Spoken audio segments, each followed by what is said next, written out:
Welcome to EDU World Space. Okay, so we're in chapter 32, problem 66. So we have this figure over here. And so it says a beam of light is entering the end of an optic fiber. And we want to show that we can guarantee total internal reflection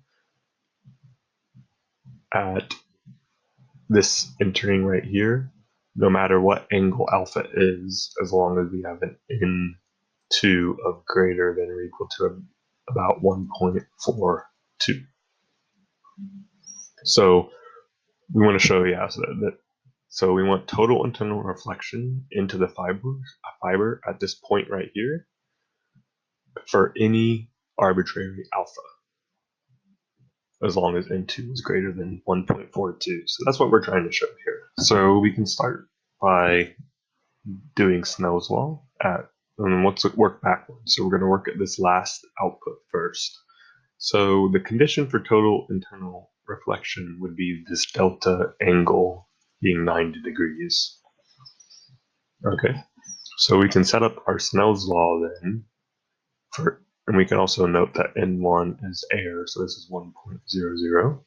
So our Snell's law equation here becomes N2 sine of gamma equals 1, because sine of 90 degrees is 1, and N2 air, or N1 of air is 1.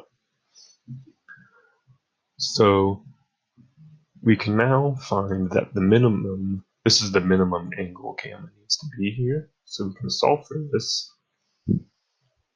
being the inverse sine of 1 over N2. Cool. So the next thing we can look at is this geometry in this triangle right here. If we extend these vertical and horizontals, we see they make a right triangle with each other. So that gives us a relation where the maximum that the beta can be is related to 90 degrees minus the minimum of gamma. So also because of that, we can relate that the sine of beta max is equal to the cosine of theta min, based on how the angles are related there. So this gives us a lot to work with now. So now that we have these relations, let's look at this very first interface. So if we set up our Snell's law for that, we have N1 sine alpha equals N2 sine beta.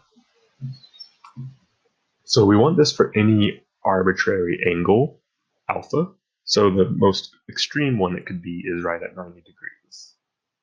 So if we set this to be 90 degrees, we have an equation of N2 sine beta equals 1.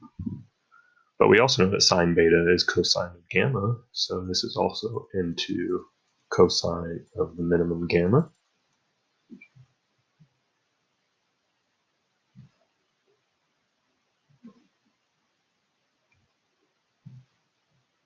Cool.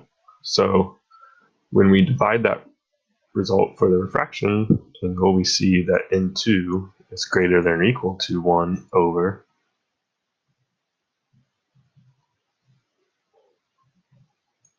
cosine of gamma min.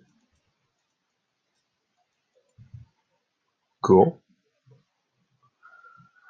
So now if we know the minimum gamma, that is also, we know that the tangent of the minimum gamma is going to give us 1.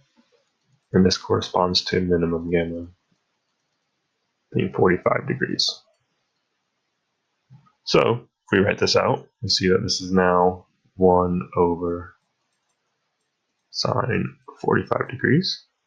If you plug that in our calculator, you should get 1.414.